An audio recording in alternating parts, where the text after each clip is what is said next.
van jou verwyder skoolhoof is die Kommenden gemeenskap. Waaroor gaan dit? Dit was 'n groot storie geweest. Ek moet sê, ek het nie besef hoe diep dit gaan toe ek hom begin skryf het natuurlik nie.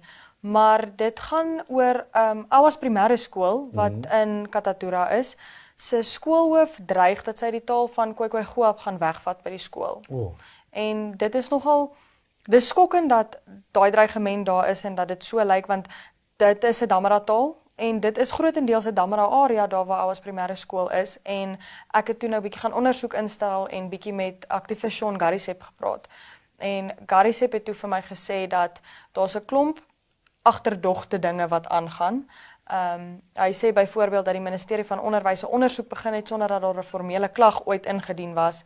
En hy het toe nou op die einde van die dag op 10 April sy formele klag ingedien.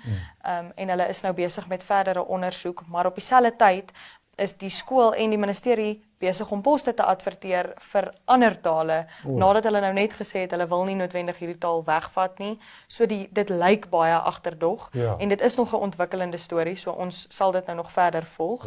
Maar ja, dis 'n swaar saak vir die Damara mense om te dink dat, en weer eens, daar word beweer dat dit nie die eerste keer is dat hierdie skoolhoof, dat mevrou Nujoma dit probeer doen nie. Sy het dit by 'n ander skool ook probeer doen na bewering.